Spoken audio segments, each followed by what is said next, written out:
구제하라는 제목으로 말씀이 오늘은 나누겠습니다. 성경은 구제에 대해서 많이 말씀을 하고 있습니다. 구제는 금식과 기도와 함께 유대인들에게 3대 종교적인 관습이었습니다. 하나님은 구제를 참으로 기뻐하십니다. 그러므로 가난한 자를 돕는 것이 야훼 하나님께 비추는 것이라 그렇게 말씀을 하고 있습니다. 성경은 가나안 땅에서 풍성한 수확을 할 때 나그네와 과와 과부를 생각하라고 말씀을 하고 있습니다. 구제를 할 때 우리가 생각하고 기억해야 할 것이 있습니다. 오늘은 이 말씀을 중심으로 우리가 기억하고 생각해야 될 것이 어떤 것이 있는지 세 가지를 같이 살펴보고 은혜를 나누겠습니다. 첫째, 하나님을 생각해야 합니다. 구제를 할 때는 무엇보다도 하나님을 생각해야 됩니다. 19절을 한번 보시기 바랍니다. 네가 밭에서 곡식을 벨 때 그 한 뭇을 밭에 잊어버렸거든 다시 가서 가져오지 말고 나그네와 고아와 과부를 위하여 남겨두라. 그리하면 내 하나님 야훼께서 내 손으로 하는 모든 일에 복을 내리시리라.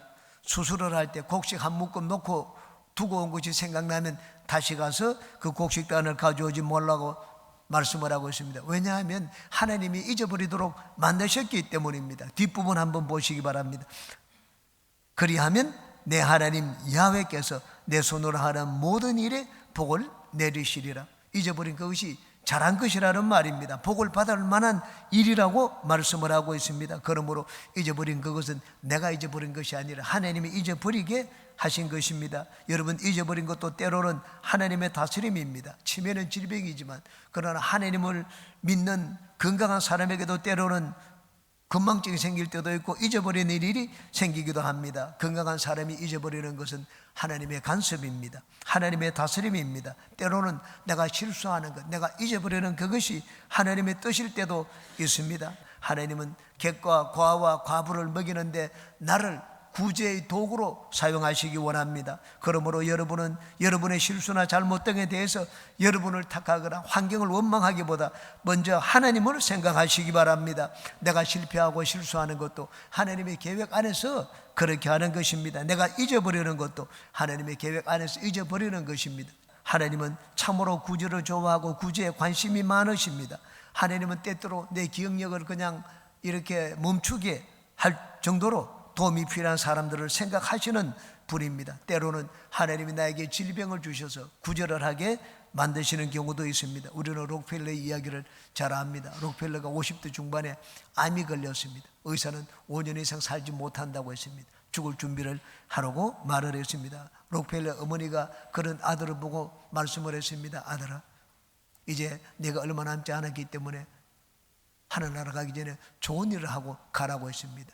자선 사업을 많이 하고 구제를 많이 하고 가라고 얘기를 했습니다. 그래서 록펠러는 그때부터 구제 사업을 하기 시작을 했습니다. 돈을 풀기 시작을 했습니다. 그런데 의사의 선고에도 불구하고 그런 뒤에 44년이나 더 살게 되었습니다.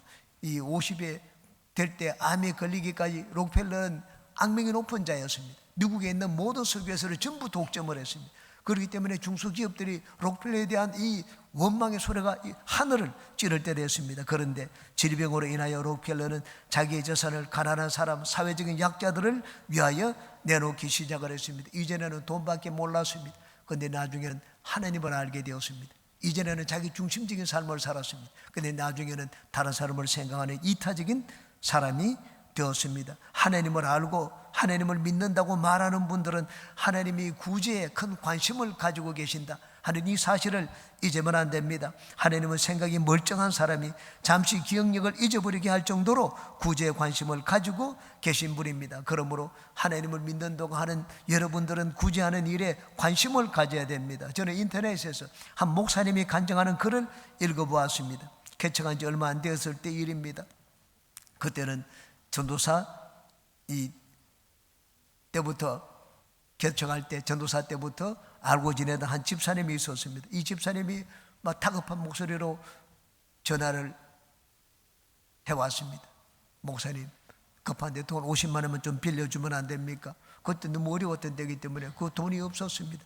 그래서 빌려줄 수 없다, 그렇게 부득이하게 거절을 했습니다. 거절을 하고 그날 밤에 자리에 누웠는데 신명기 15장 말씀이 생각났습니다. 너는 너 경내에 내 형제 곤란하거나 어려운 것을 보면 반드시 그를 도와주라.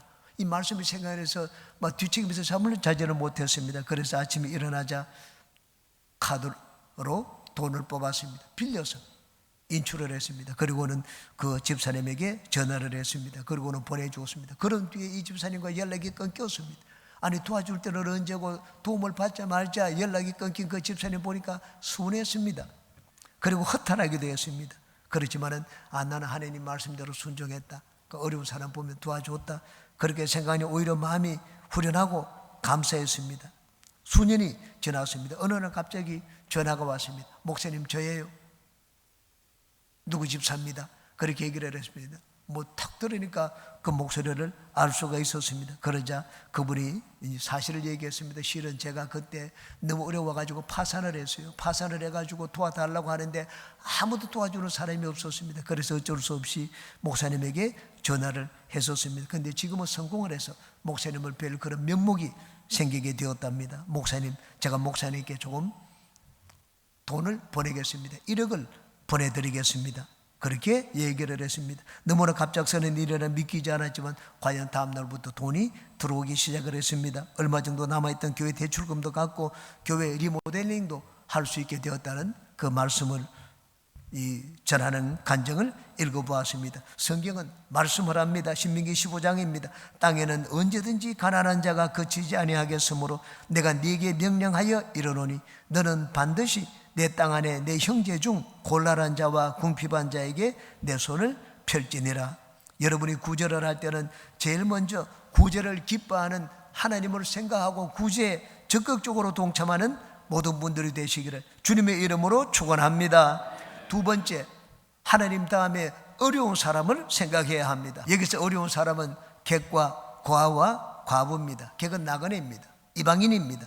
저는 미국에서 생활하면서 이방인이 겪는 고충이 얼마나 큰지를 진짜 실감해 봤습니다. 미국인은 모든 혜택을 받아도 이방인 외국인에게는 혜택이 없습니다. 지금 트럼프 대통령은 한 수를 더 떨어가지고 이방인 외국인들은 전부 미국을 떠나라 그렇게까지 얘기를 하고 있습니다. 차를 사면은 미국 사람들은 연이율이 0%입니다. 많은 데는 그건 0.9%를 받습니다. 연이율이. 근데 제가 가서 차를 사려고 하니까 이율이 13.9%, 연이율이 6.9%. 최고 6.9%로 제가 차를 한번 샀던 적이 있습니다. 제일 진짜 어려운 것은 크레딧 카드를 내주지 않습니다. 크레딧 카드가 없으면 미국은 신용사기 때문에 물건도 사지 못하고 아무것도 사실 할 수가 없습니다. 그것이 제일 힘들었습니다. 고아는 돌봐줄 부모가 없는 자입니다. 참으로 사는 것이 두렵고 힘든 자입니다. 과부는 살아갈 길이 막막한 자입니다. 지금은 여성들이 뭐 사회활동을 하고 자기 자아실현을 하고 무엇이든지 생계를 위해서 일을 할 수가 있습니다. 이 당시에는 여러분 여성은 일을 할 수가 없습니다. 아무것도 여성은 할 수 없는 그런 사회였습니다. 그래서 객과 고아와 과부를 생각하고 돌보라고 말씀을 하고 있습니다. 19절에도 20절에도 21절에도 세 번이나 객과 고아와 과부를 돌아보라 그렇게 말씀을 하고 있습니다. 그러므로 너무 악착같이 돈만 하는 사람이 되면 안 됩니다. 손해보지 않는 사람이 되어서도 안 됩니다.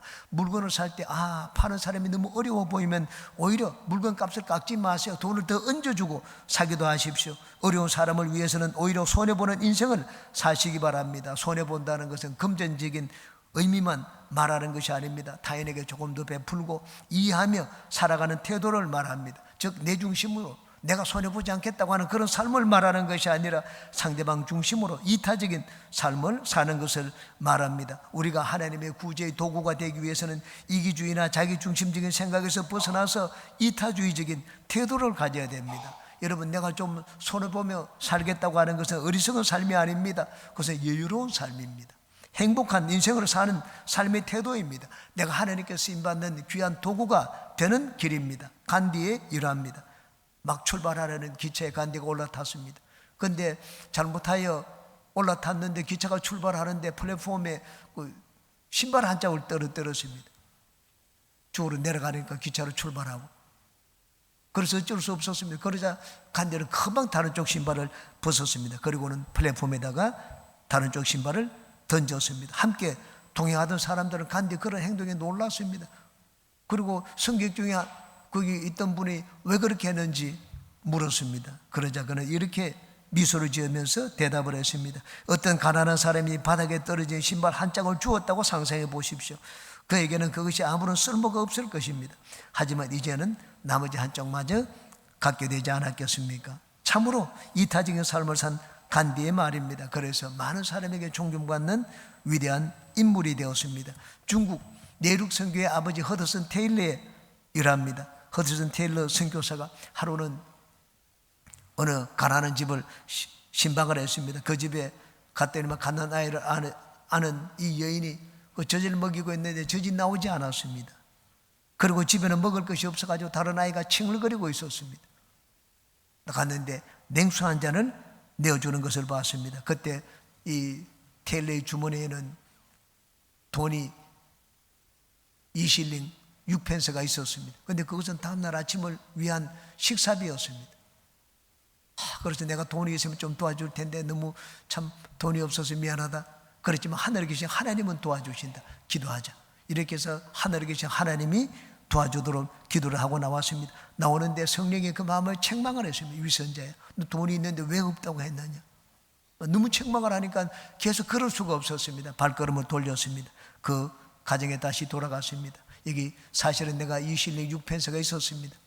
있는데 내가 없다고 했습니다. 이걸 내가 자매님에게 데리고 가겠습니다. 그럴 그 자매님이 그 돈을 받더니만은 눈물을 흘렸습니다. 그리고는 눈물로 이 목사님을 위하여 오히려 거꾸로 기도해 주었습니다. 기도를 받고 난 다음에 테일러가 집으로 돌아왔습니다. 다음날 아침이 되는데 먹을 것이 없으니까 이제 금식을 하는 길밖에 없었습니다. 근데 아침에 편지가 하나 왔습니다. 편지를 뜯어보니 거기 금화가 하나 들어있었습니다. 그 금화가 이 10실링짜리 금화였습니다. 2실링 6센트를 주었는데 5배나 되는 것으로 하나님이 돌려주셨습니다. 가난한 자를 불쌍히 여기는 것은 야훼께 꾸이는 것이라고 했습니다. 그 세령을 반드시 갚아줄 것이라고 성경은 말씀을 하고 있습니다. 부끄럽지만 제가 여러분들에게 말씀을 드렸지만 저 얘기를 다시 한번 들려드리겠습니다. 이 일은 평생 제 마음에 남아 있습니다. 저희 안에도 이 일을 잊지 않습니다.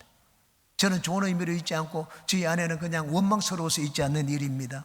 ICI에서 제가 예도 전도사로 있을 때 강의를 했던 때의 일입니다. ICI는 이 통신으로 신학을 공부하는 그 과정입니다. 이 ICI 과정에 공부하는 학생이 자기 집에 좀 신방을 해달라는 요청이 왔습니다. 이제 ICI 이 강의가 끝났습니다. 종강을 하고 방학이 되었습니다. 저는 다른 교수 한 분과 함께 그 가정에 신방을 갔습니다. 신방을 갔는데 진짜 눈물이 날 정도였습니다. 한겨울 12월 딱 한겨울인데 연탄을 지피지 못해서 방이 구들장이 막 얼음장처럼 찼습니다.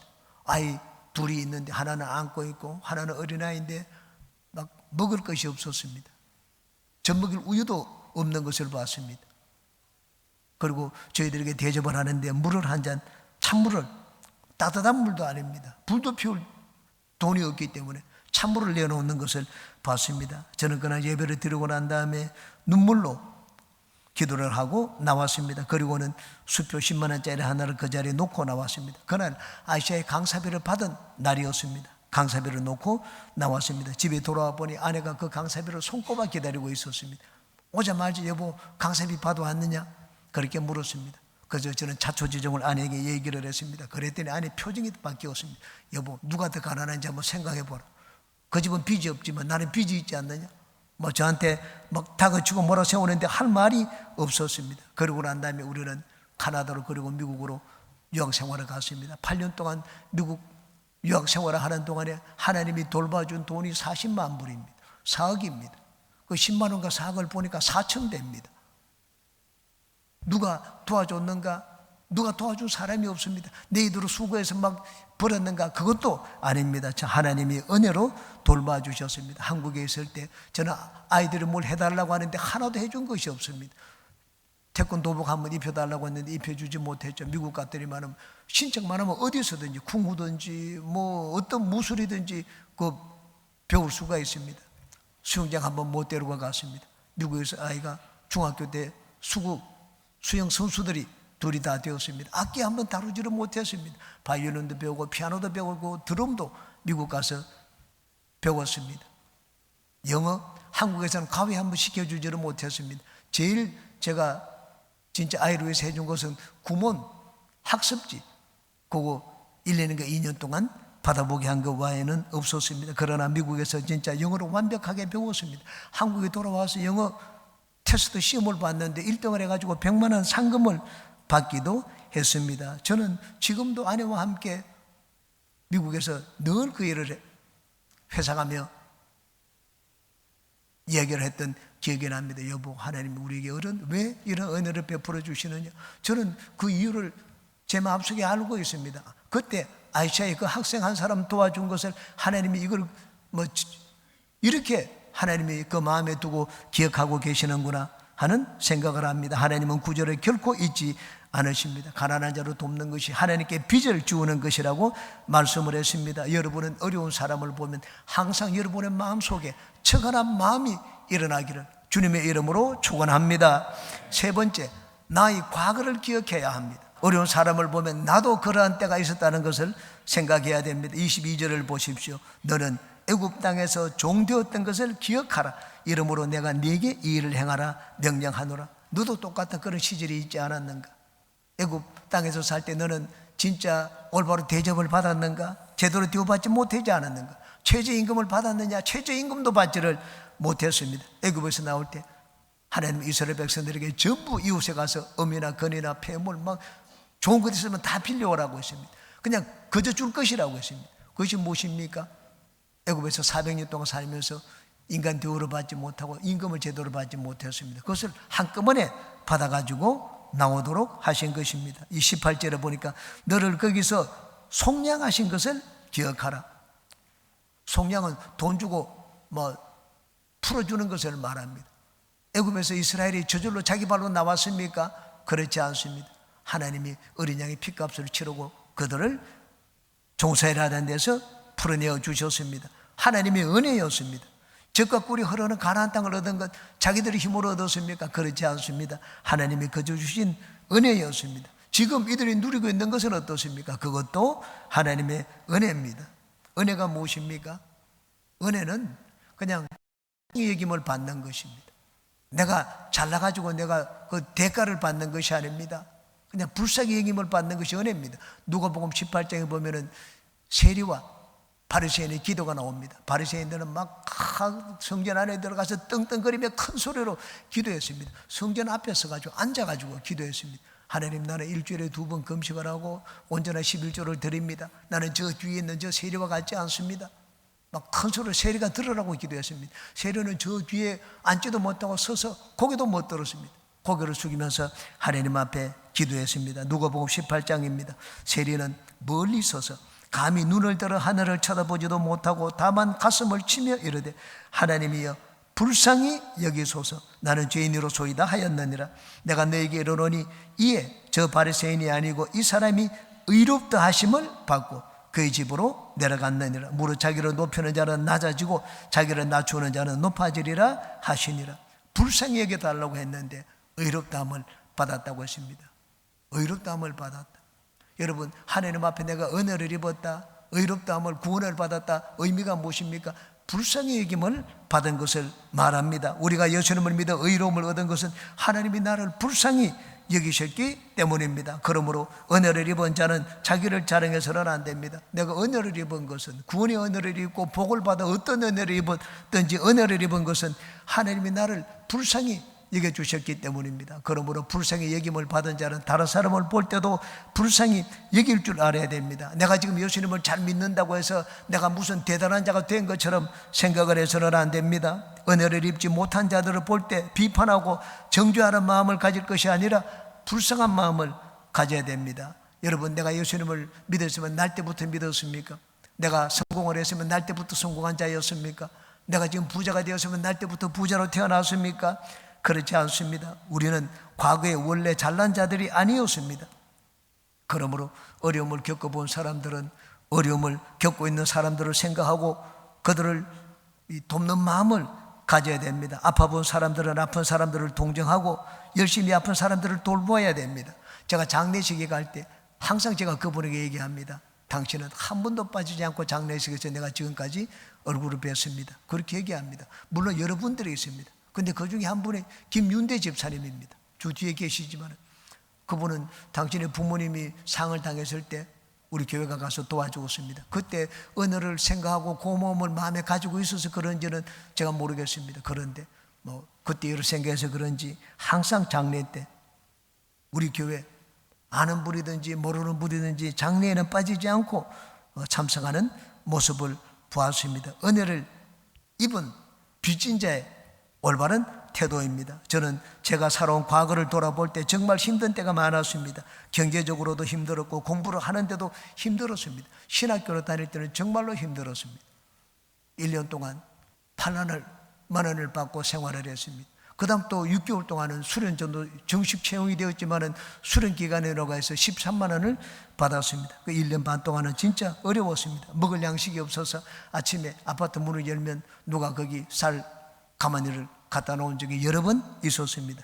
결혼한 지 얼마 되지 않았을 때는 아내가 쌀을 사라고 왔는데 이 봉투에다가 1,000원 주고 한 끼 쌀을 사가지고 온 적이 있습니다. 저희 아내의 집은 쌀 가게를 했습니다. 그냥 가게가 아니고 큰 대구에서 대리점을 했는데 하루에 쌀이 몇백 가마씩 들어왔다가 나갔다가 하는 그런 집안이었습니다. 그런데 1,000원 주고 쌀 봉투 하나 사가지고 밥을 하고 그랬던 적도 있습니다. 미국에서 공부를 할 때도 여러 가지로 힘들었습니다. 저는 과거에 그런 삶을 살아보았기 때문에 저는 할 수 있는 대로 성교 헌금을 하는데 하면은 좀 내 힘 닿는 데까지 헌금을 드리려고 하고 구제를 하는데도 동참하려고 합니다. 힘들 때 제가 하나님 앞에 여러 번 기도했던 적이 있습니다. 하나님, 나는 지금 매일 도움을 받고 삽니다. 나도 도와주는 자가 되고 싶습니다. 나는 하나님 은혜를 받는 거 받을 때마다 감사하고 좋습니다. 나는 은혜를 베푸는 사람이 되기를 원합니다. 나 얻어먹는 사람이 아니고 나는 사주는 사람이 되기를 원합니다. 미국에서 수도 없이 저는 하나님 앞에 그 기도를 하곤 했습니다. 개구리가 올챙이 때 시절에 잊으면 안 됩니다. 내가 불쌍히 여김을 받아서 여기까지 왔기 때문에 나도 도움이 필요한 사람을 볼 때는 불쌍히 여기는 마음을 가져야 됩니다. 우리는 과거를 잊어버리면 안 됩니다. 과거를 잊어버리면 하나님의 고마움을 잊어버리게 됩니다. 나의 죄로 씻어준 예수님의 고마움을 잊어버리게 됩니다. 나를 도와준 사람들의 고마움도 잊어버리게 됩니다. 물론 우리는 과거에 매달려 살아서는 안 됩니다. 과거 지향적인 사람이 되어서는 안 됩니다. 과거만 바라보고 과거에 매달려 살아서는 안 됩니다. 우리는 물론 내일을 바라보고 현재 충실한 삶을 살아야 됩니다. 그러나 과거는 잊지 말아야 됩니다. 과거를 잊어버리면 내 뿌리를 잊어버리는 그런 사람이 되어버리고 맙니다. 과거를 잊어버리면 은혜를 잊어버리고 감사할 줄 모르는 사람이 되어버리고 맙니다. 우리가 하나님의 은혜를 입어서 이렇게 서게 되었으니 이제는 은혜를 나눠주는 사람이 되어야 됩니다. 누구에게 은혜를 나눠야 됩니까? 어려운 사람에게 은혜를 나누라고 말씀을 하고 있습니다. 성경에 있는 대로 하면 객과 과와 과부에게 은혜를 베풀라고 말씀을 하고 있습니다. 우리는 이 연말에 내 주위를 돌아보아 가지고 진짜 어려운 사람이 있는지 살펴봐야 됩니다. 교회적으로도 우리는 어려운 사람을 돕기 위해서 연말에 사랑 행복 나눔 운동을 합니다. 여러분 여기 헌금도 물질도 드리고 그리고 또 헌금도 드려가지고 돕는 운동을 합니다. 그런데 우리 목표를 여러분에게 적어 놓았는데 목표에 상당히 이 구제 이 행복 나눔 박스를 나눠주는데 목표에게 도달하지 못한 것을 여러분이 주부로 보면 알 수가 있습니다. 우리가 다음 주까지 한 주간 더 연결을 했습니다. 하나님이 여러분의 마음을 움직이는 대로 여러분이 순종해서 행하는 모든 분들이 되시기를 바랍니다. 말씀을 맺습니다.